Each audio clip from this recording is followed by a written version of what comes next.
Hello, welcome back to understand with excellence. तो अभी क्या है, काफ़ी कमेंट आ रहे थे वीडियो पे कि मेंस ओरिएंटेड जो है कैसे तैयारी की जाए, क्या क्या चीज़ें रिसोर्स रखे जाएं, कहाँ से क्या चीज़ पढ़नी चाहिए और कितना पढ़ना चाहिए, है ना। तो मैं उसी पे ये वीडियो बना रहा हूँ। और क्या करेंगे, सब्जेक्ट वाइज ना मैं ऐसे वीडियो बनाऊंगा। जैसे आज मेरा वीडियो है इंटरनेशनल रिलेशन पे, तो इंटरनेशनल रिलेशन को GS2 में कैसे टैकल करना है हमें मेंस पर्सपेक्टिव से, उसके बारे में आज हम डिटेल में पूरी बात करेंगे। ठीक है। अब देखो, इंटरनेशनल रिलेशन के लिए ना सबसे इम्पोर्टेंट होता है हमारा करंट अफेयर्स।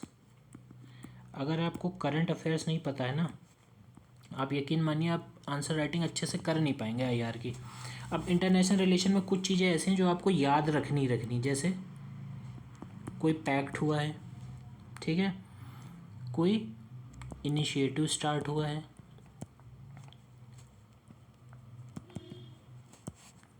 ठीक। तो ये डेटा आपको रटना पड़ेगा कि कोई इनिशिएटिव दो कंट्री के बीच में स्टार्ट हुआ है, या ग्लोबल ऑर्गेनाइजेशन में कुछ शुरू हुआ है, या कोई दो कंट्री के बीच में पैक्ट्स हुए हैं। तो ये कंटेम्प्रेरी चीज़ें आपको याद करनी पड़ेंगी, ठीक है। अब वो कहाँ से याद करनी पड़ेंगी, मैं रिसोर्स जो है बता देता हूँ। रिसोर्स की बात करें तो विज़न IS का आता है,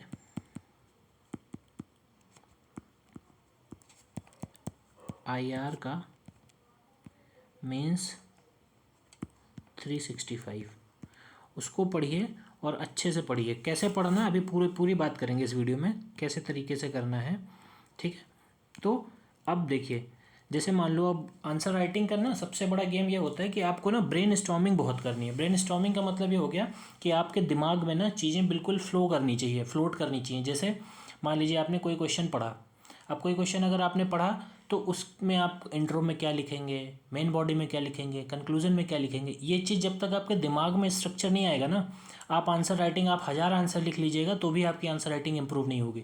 आपको ब्रेन ग्रिलिंग करनी पड़ेगी, आपको उस चीज़ के बारे में सोचना पड़ेगा। जैसे मान लो कोई क्वेश्चन आ गया, why India uses soft power for the Afghanistan, ठीक, अफगानिस्तान के लिए इंडिया हमेशा सॉफ्ट पावर क्यों यूज़ करता है।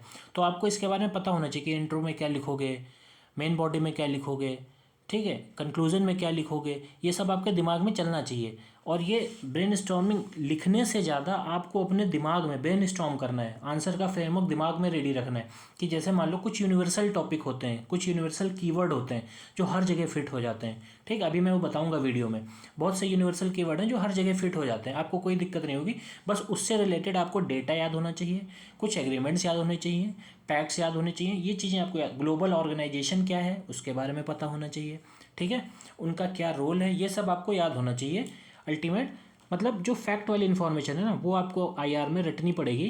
बट कुछ कीवर्ड्स ऐसे होते हैं जो हमेशा यूनिवर्सल होते हैं, जो आप किसी भी आंसर में फिट कर सकते हैं। मान लो कोई दो नेशन है, तो दो नेशन के बीच में कोई डिस्प्यूट हो गया तो सोल्यूशन कैसे निकालोगे। दोनों नेशन है अगर आपस में फ्रेंडली रिलेशन है तो कैसे कैसे चीज़ों पे वो कोलैबोरेट कर सकते हैं, समझ रहे हो। तो ये चीज़ें के तो कॉमन कीवर्ड रहते हैं, बट उसके अंदर इन्फॉर्मेशन जो लिखनी है वो आपको रटनी पड़ेगी। और मैं फिर कह रहा हूँ, लिखने के पीछे भागिए, बिल्कुल भागिए, नो डाउट, लेकिन उससे पहले आपके दिमाग में फ्रेमवर्क होना चाहिए। और आप, अभी मैं बताता हूँ, जैसे मान लीजिए आपने आंसर राइटिंग स्टार्ट करी, ठीक है, एक क्वेश्चन उठाया, ठीक, उस पर कम से कम 10 मिनट दीजिए, तुरंत पेन उठा के लिखने मत बैठ जाइए कि उसका इंट्रो में आप क्या क्या लिखोगे, मेन बॉडी में क्या लिखोगे, ठीक, वे फॉरवर्ड आएगा तो क्या लिखोगे। ये आपको ना अपने दिमाग में आपके चलना चाहिए चीज़ें। और ये कब होगा, जब आप बार बार प्रैक्टिस करेंगे, प्रैक्टिस करते रहेंगे, ये चीज़ आती चली जाएगी। उसके बाद आपको बहुत से ऐसी कॉमन कीवर्ड मिलेंगी तो आपको खुद ही समझ में आएगा, अच्छा ये चीज़ यहाँ लिख लेता हूँ, ये हर जगह मैं लगा सकता हूँ, हर जगह आंसर इसका जो है यूज़ कर सकता हूँ, है ना। तो ये आपको करते रहना है, लिखने पर फोकस रखना है। लेकिन आप एक बात बताइए, अगर आपने मान लीजिए अपने दिमाग में स्ट्रक्चरिंग नहीं करी है आंसर की, तो आप यकीन मानिए जब आप लिखेंगे भी ना, तो लिखते वक्त क्या होता है, टाइमिंग का इशू रहता है। फिर उसके बाद आपको सोचने का बहुत कम टाइम मिलता है, आपको बस जल्दी से क्वेश्चन को रिस्पॉन्स करना होता है, तो उसमें आप इम्प्रूव नहीं कर पाएंगे। आप पहले कुछ दिन, मतलब 10-15 दिन 20 दिन आप ये करके देखिए, आप अपने दिमाग में फ्रेमवर्क स्ट्रक्चर ये रेडी करिए, उसके बाद आंसर को टच करिए। जैसे मान लीजिए आपने आज का टारगेट लिया कि हमें 2 क्वेश्चन IR के लिखने हैं, PYQ के, ठीक है। तो वो 2 क्वेश्चन बैठिए, कम से कम बैठिए आधा घंटा 40 मिनट बैठिए, उन 2 क्वेश्चन का इंट्रो सोचिए, मेन बॉडी सोचिए, वे फॉरवर्ड सोचिए, उसके बाद उसको लिखने की कोशिश करिए और ये हैबिट में कर लीजिए। अगर आप हैबिट में नहीं करेंगे, अभी आपने अगर कोई ना कोई टेस्ट सीरीज ज्वाइन करेंगे मेंस के लिए, जब वहाँ लिखने जाएंगे तो वहाँ मार्क्स नहीं आएंगे, फिर वहाँ पे कॉन्फिडेंस लो होगा। क्योंकि जब आप ना विद इन स्टिपुलेटेड टाइम, जब आपको लिमिटेड टाइम मिलता है ना, यकीन मानिए बिल्कुल भी समय नहीं मिलता आपको सोचने का कि आपको मतलब लिखना क्या है। फिर बाद में जब आप आंसर लिख के बाहर निकलेंगे ना, तब आपको याद आएगा, अरे यार इसमें ये लिख सकता था, अरे यार इसमें ये लिख सकता था। ठीक, तो ये चीज़ तब होगी जब आप अपना ना ब्रेन स्टॉर्मिंग कर चुके होंगे पहले से। ब्रेन स्टॉर्मिंग का फ़ायदा ये होता है कि आपको पॉइंट खटाखट याद आते हैं, क्योंकि देखो 2 से 3 मेंस मैंने भी लिख रखे हैं, तो मुझे पता है कि एग्ज़ाम हॉल का प्रेशर अलग होता है। 3 घंटे में पेपर ख़त्म करने में याद नहीं आती हैं चीज़ें, पॉइंट एकदम गायब हो जाते हैं, तो वो आपको करना ही करना है। ठीक, अब आइए चलो थोड़ा सा टॉपिक पे चलते हैं कि कैसे। जैसे मान लो ये मैंने बनाया है PDF, answer writing framework for international relation. ठीक, अब पहला पॉइंट है collaboration ways between two nation. कोई 2 राष्ट्र हैं, मान लो नेशन 1 है, नेशन 2 है, इनके बीच में कोलैबोरेशन कैसे कैसे हो सकता है? ट्रेड के एंगल पे। अब ये जैसे जब किसी भी 2 कंट्री के रिलेशन के बारे में पूछेगा ना कि 2 कंट्री आपस में कोलैबोरेट कैसे करें, तो ये कीवर्ड कॉमन है, ये यूनिवर्सल कीवर्ड है जो मैं बता रहा हूँ आपको। इसके अंदर डेटा आपको क्या लिखना है कि इंडिया अमेरिका का ट्रेड कितना हुआ। मान लो इंडिया अमेरिका पे क्वेश्चन पूछ लिया उसने, तो ट्रेड का फैक्ट डेटा आपको याद होना चाहिए। कोई एग्रीमेंट हुआ है तो वो याद होना चाहिए, बट ये कीवर्ड आपको कॉमन है। ठीक, कोलैबोरेशन के क्या क्या रास्ते हो सकते हैं? कोई भी मान लो 2 देश हैं, उनके बीच में कोलैबोरेशन कैसे हो सकता है? ट्रेड हो गया, इन्वेस्टमेंट हो गया, कनेक्टिविटी हो गया, इंफ्रास्ट्रक्चर हो गया, है ना। किसी की कंट्री में कोई इंफ्रास्ट्रक्चर डेवलपमेंट कर रहा है, कोई यहाँ कर रहा है, कोई वहाँ कर रहा है। ठीक, टेक्नोलॉजी हो गया, टेक्नोलॉजिकल एंड पे क्या कोलैबोरेशन कर सकते हैं हम लोग, जैसे ICERT जो था, ठीक है, उसमें क्या हुआ था, इंडिया और अमेरिका का कोलैबोरेशन हुआ था कि नहीं हुआ था। फिर पीपल टू पीपल रिलेशन, अगर देखें people to people relation establish किए जा सकते हैं। जैसे डायस्पोरा, मान लो इंडिया का कितना, बहुत से लोग रहते हैं कहाँ, विदेशों में रहते हैं, है ना, हर जगह लगभग इंडियन रहते हैं, तो पीपल टू पीपल रिलेशन पे कोलैबोरेशन हो सकता है।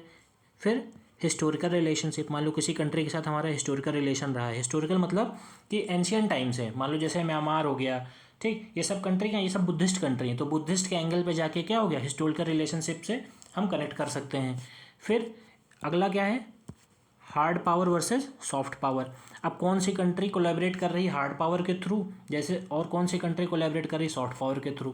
जैसे अफगानिस्तान है, तो इंडिया हमेशा अफगानिस्तान को सॉफ्ट पावर की तरह ट्रीट करता है। ठीक, उसके साथ कोलैबोरेशन करता है, कल्चरल वे में करता है, ठीक है, वहाँ पे डेवलपमेंट करके करता है, इस तरह के कोलैबोरेशन करता है। हार्ड पावर कब करेगा, जब कोई ऐसी कंट्री जिसके साथ उसके टर्म्स खराब हुए हों, तो वो क्या करेगा, हार्ड पावर। वैसे इंडिया यूज़ नहीं करता है हार्ड पावर को, उससे वो बचता है, हार्ड पावर मतलब सपोर्ट ही नहीं करता उसको। ठीक है, फिर उसके बाद नेशनल इंटरेस्ट क्या है, 2 कंट्री हैं, मान लो एक कंट्री ये, एक कंट्री ये, तो इन दोनों के नेशनल इंटरेस्ट क्या है, आपस में कोलैबोरेट कर लेंगे कि भाई मेरी ये डिमांड है, तुम्हारी ये डिमांड है, आपस में मिलके क्या करते हैं, कोलैबोरेट कर लेते हैं। तो ये क्या है, ये हमारे कॉमन कीवर्ड है। ठीक है, ये कॉमन कीवर्ड है कि कोलैबोरेशन आएगा अगर कोई 2 देश के बीच में, तो हमें ये कीवर्ड बिल्कुल रटे होने चाहिए दिमाग में। ठीक है, अब इसके अंदर का डेटा आपको कहाँ से मिलेगा, विजन IAS का मेंस 365 पढ़िए, उससे बेहतर कुछ नहीं है, उसी से आपका हो जाएगा। उसी से आप डेटा निकालिए, पैक्स निकालिए, वो सब निकाल के इनिशिएटिव निकालिए और एक चार्ट बनाते चलिए, चार्ट बना लीजिए। और फिर उसके बाद करना क्या है, जैसे मान लो कोलैबोरेशन वेज बिटवीन 2 नेशंस है। ठीक, तो कैसे कोलैबोरेशन, अब मान लीजिए आपने ट्रेड कीवर्ड तैयार किया, इन्वेस्टमेंट किया, ये आपने क्या किया, फिल कर लिया। कॉमन डेटा मान लो 2 कंट्री के बीच में बनाया आपने, इंडिया US के बीच में मान लो बना दिया। ठीक है, तो आप ट्रेड कितना हुआ, इन्वेस्टमेंट का क्या चल रहा है, कनेक्टिविटी का एंगल क्या है, ये सब आप उसमें से पढ़िए, उस नोट्स को अपडेट करिए। उसके बाद आप क्या करेंगे, अब आप बैठ जाइए, पेपर लेके बैठिए, PYQ उठाइए और क्वेश्चन को क्या करिए, ब्रेन स्टॉर्म करिए कि अच्छा कोलैबोरेशन पूछा है तो ट्रेड के एंगल पे क्या था अमेरिका के साथ, या अफगानिस्तान के साथ, या सऊदी अरेबिया के साथ क्या था, दुबई के साथ क्या था। ठीक, तो उसका जो फैक्ट वाला डेटा है वो ऐसे ना कंट्री वाइज बना लीजिए, जो नॉर्मल मेजर कंट्री है ना उनके साथ आप बना के रख लीजिए उसको, उसी मेंस 365 से। ठीक है, तो ये हो गया हमारे कि कोई 2 नेशन अगर कोलैबोरेट कर रहे हैं। अब टाइप ऑफ नेशनल इंटरेस्ट क्या होता है, अब ये कीवर्ड हमेशा कॉमन रहेंगे, ये कीवर्ड मैं बता रहा हूँ इसलिए कि ये कीवर्ड कॉमन रहेंगे आपके। ठीक, सिक्योरिटी का नेशनल इंटरेस्ट हो सकता है, सोवरेनिटी का हो सकता है, भाई इंडिया जैसे क्या है सोवरेन नेशन है, तो उसका नेशनल इंटरेस्ट हमेशा किस चीज़ में रहेगा कि हमारी सोवरेनिटी बनी रहे, कोई हमारे ऊपर जो है डिक्टेट ना करने पाए, ठीक। तो ये इंडिया का नेशनल इंटरेस्ट हो गया। मान लो दो कंट्री हैं, मान लो ब्रिटेन है और इंडिया है, ठीक। तो इंडिया सोवरेन कंट्री है, तो इंडिया हमेशा क्या चाहेगा, इंडिया का नेशनल इंटरेस्ट क्या है कि भाई हमारी सोवरेनिटी बनी रहे। सोवरेनिटी क्या होती है कि we are free to take the decision, है ना, हम लोग आज़ाद हैं अपने इंटरनल और एक्सटर्नल डिसीजन लेने के लिए, ठीक। तो वो मेंटेन रहे। रिसोर्सेज क्या हो, रिसोर्स का एक्सप्लॉयटेशन ना होने पाए, हमारा नेशनल इंटरेस्ट क्या रहेगा, एक्सप्लॉयटेशन ना होने पाए, या रिसोर्स एनरिच बने हम।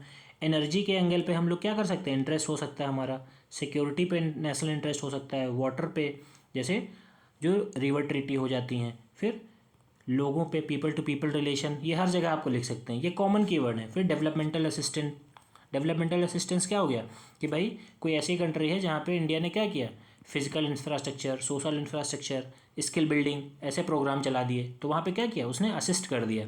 तो इस तरह के ही नेशनल इंटरेस्ट हो सकते हैं, ठीक। जैसे मान लो मालदीव हो गया, ठीक है। मालदीव क्या है, स्ट्रेटेजिक लोकेशन उसकी बहुत इंपॉर्टेंट है इंडिया के लिए।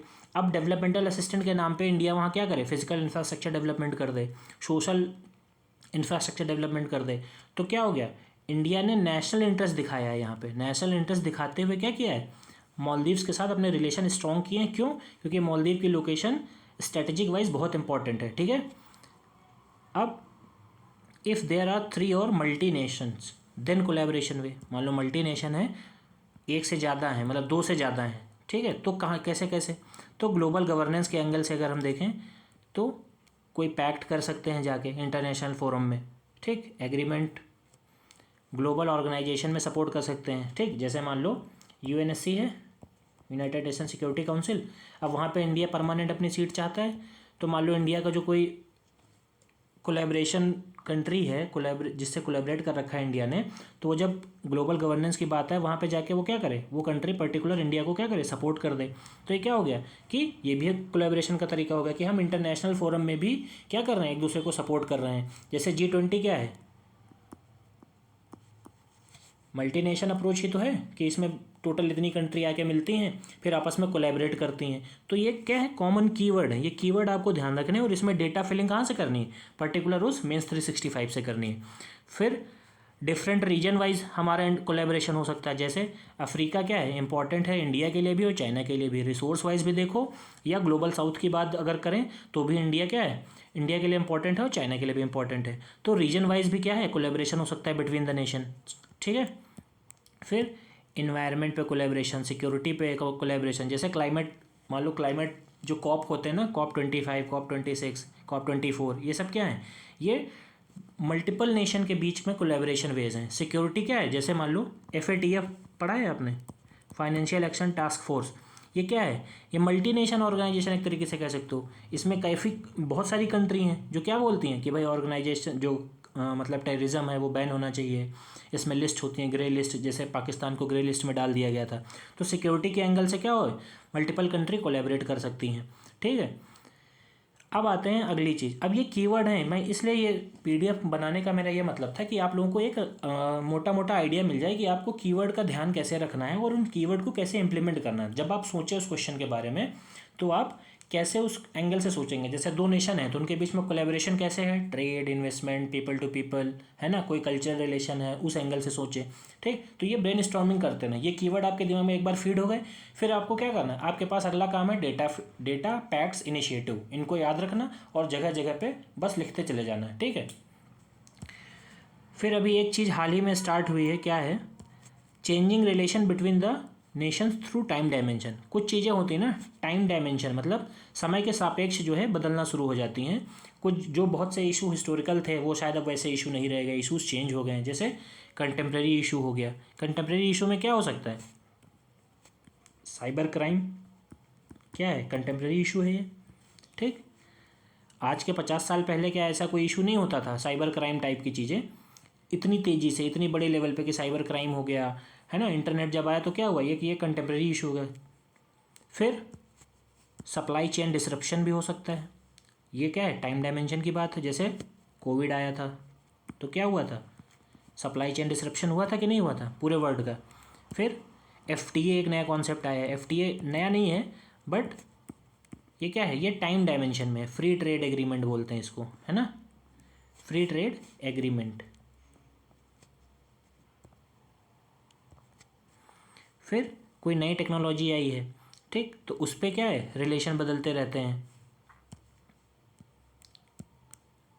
चेंजिंग वर्ल्ड ऑर्डर की बात करें, जैसे क्या है, अभी एशिया में बात करें तो चाइना क्या कर रहा है, पूरे वर्ल्ड को इन्फ्लुएंस कर रहा है कि नहीं कर रहा है।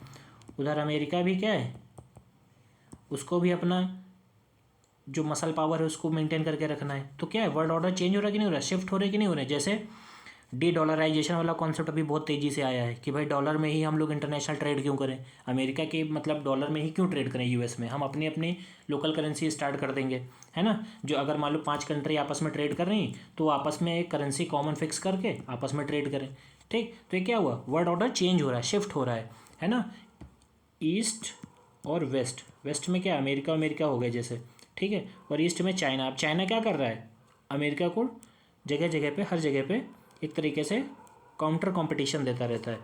न्यू थ्रेट्स, अब ये जो हेडिंग्स हैं आपकी, हेडिंग्स के अंदर आपको डेटा फिल करना है। न्यू थ्रेट्स में क्या हो गया, जो अभी मैंने ऊपर बताया था, ठीक, एक सेकेंड। न्यू थ्रेट्स में क्या है, साइबर क्राइम, अब न्यू थ्रेट्स में क्या है, साइबर क्राइम हो गया, ठीक है। अब जो टेक्नोलॉजिकल इतने एडवांसमेंट हो रहे हैं, ऑनलाइन क्राइम, है ना। फिर उसके बाद एक्सपेंशन इशू, ये भी एक क्या है, टाइम डायमेंशन वो है।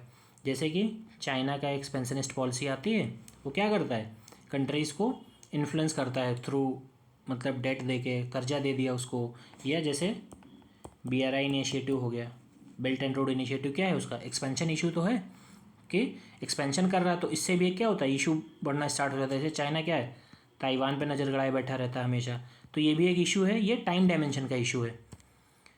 फिर आते हैं, अगर कोई 2 कंट्री नेबर्स हैं तो उसके आंसर जब आप लिखेंगे तो उसमें क्या क्या कीवर्ड होंगी। ये कीवर्ड इसलिए बता रहा हूँ ना, इससे आपको बहुत हेल्प हो जाएगी ब्रेनस्टॉर्मिंग करने में। तो क्या हो सकता है, अगर कोई नेबर नेशन है, मान लो इंडिया पाकिस्तान है या इंडिया बांग्लादेश है, तो सिक्योरिटी इशू में क्या हो सकता है, टेररिज्म, ठीक, सबको पता है। इलीगल माइग्रेशन बहुत बड़ी समस्या है। Organised crime, defence related, border people, जो बॉर्डर एरिया में लोग रहते हैं ना, उनके साथ भी इश्यूज़ होगी, क्योंकि जब 2 कंट्री के बीच में टेंशन बढ़ेगी तो क्या होगा, जो सबसे ज़्यादा पहले इम्पैक्ट कौन होंगे, जो बॉर्डर एरिया में होंगे, ठीक है। तो ये क्या है, ये वो इश्यूज़ है, अगर नेबर कंट्री हैं तब क्या क्या इश्यूज़ हो सकते हैं, टेररिज्म का इशू हो सकता है, इलीगल माइग्रेशन का हो सकता है, organised crime, defence, border people, है ना। फिर अगर नेबर नेशन है तो और हम लोग कैसे रिलेशन को स्ट्रॉन्ग कर सकते हैं, फिजिकल इंफ्रास्ट्रक्चर, रोड बना दिया, रेलवे में हेल्प कर दी, ब्रिज बना दिए, ठीक। तो ये क्या हो गया, डेवलपमेंटल असिस्टेंट हो गया। किस लिए, कि भाई हमारे नेबर्स हैं, अगर नेबर जो है नेबर के साथ रिलेशन अच्छे होंगे तो क्या होगा, अपने आप रीजनल स्टेबिलिटी आएगी, ठीक है।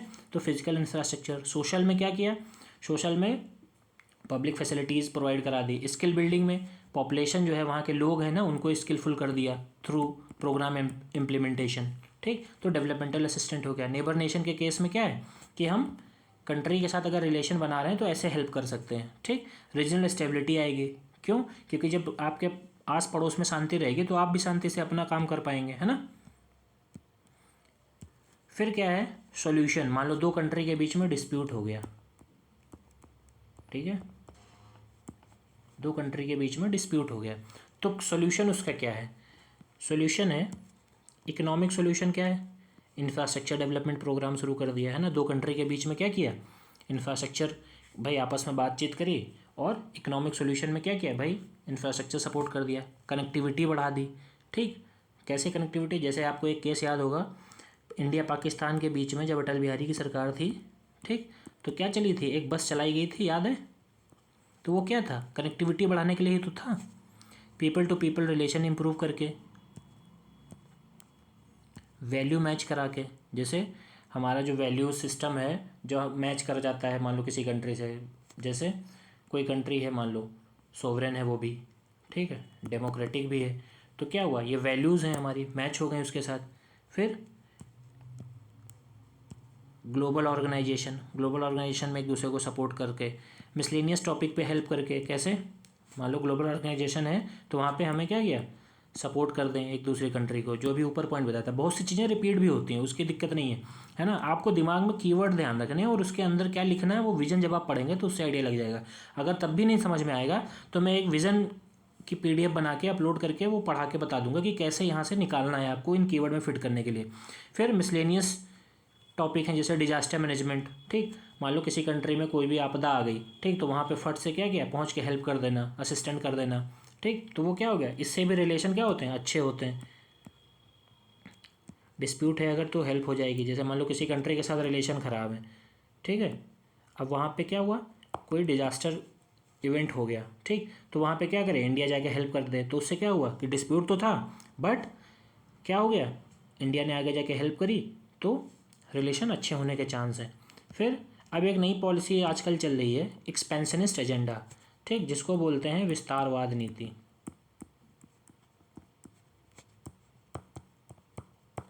जिसको बोलते हैं विस्तारवाद नीति, ठीक है।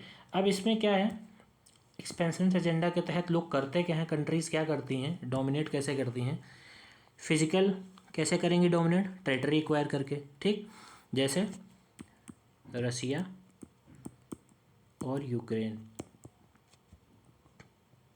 क्या कर रहा है, वो इन्वेड करके यूक्रेन की टेरिटरी को एक्वायर कर रहा है, तो ये क्या हो गया, एक्सपेंशनिस्ट एजेंडा हो गया। फिर ये कब है, जब ये वॉर पे कोई क्वेश्चन आए, मान लो किसी दो कंट्री के बीच में वॉर पे क्वेश्चन आ गया, ठीक है, उसमें पूछ लिया इंडिया का रोल क्या है, तो पहले इस वॉर को क्रिटिसाइज़ करने के लिए आपको ये पॉइंट्स काम आ जाएंगे, ठीक। फिर इकोनॉमिक्स एंगल से कैसे ट्रेड हो रहा है दो कंट्री के बीच में अनफेयर वेज में, एक कंट्री ने खूब टैरिफ लगा रखा है, एक कंट्री के साथ क्या टैरिफ नहीं है, बिल्कुल जीरो टैरिफ हो रखा है, ठीक, तो अनफेयर वे में ट्रेड प्रैक्टिसेस हो रही हैं।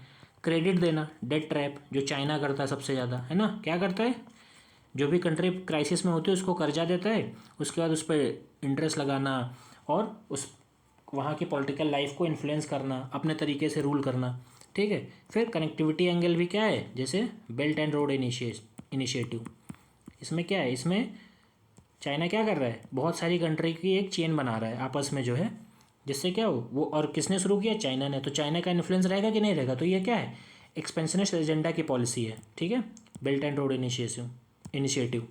फिर स्ट्रिंग ऑफ पल्स, ये भी क्या है, वाटर से रिलेटेड है, जैसे चाइना करता है, ठीक।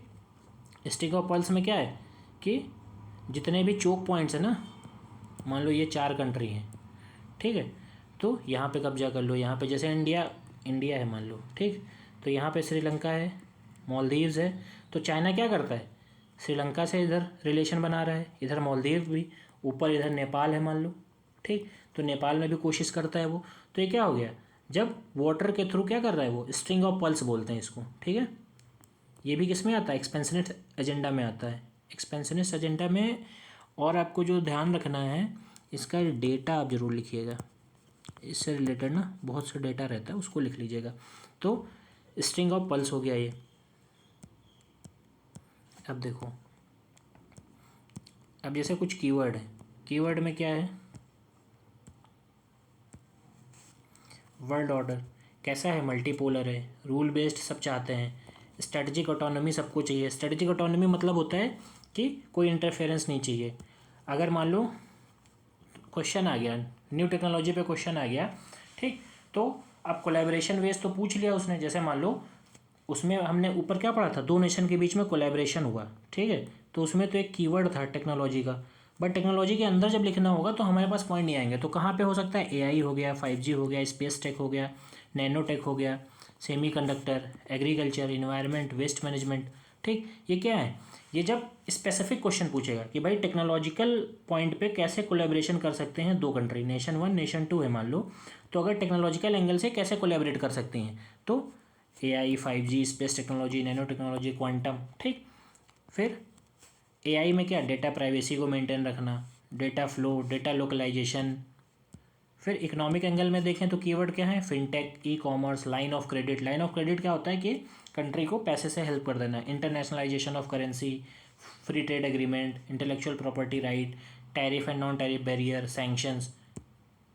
फिर डिप्लोमेसी बेस मान लो क्वेश्चन पूछ ले कि दोनों देश की डिप्लोमेसी कैसे स्ट्रॉन्ग करी जा सकती है या कैसे हैम्पर हो रही है, तो क्या है, क्लाइमेट डिप्लोमेसी, ठीक है। फिर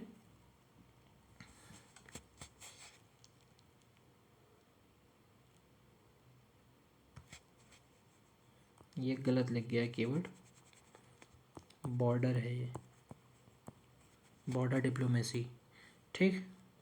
2+2 डिप्लोमेसी, पैरा डिप्लोमेसी। फिर डिफेंस की बात करें अगर, डिफेंस में क्या है, वेपन, मिसाइल्स, टैंक, एयरक्राफ्ट।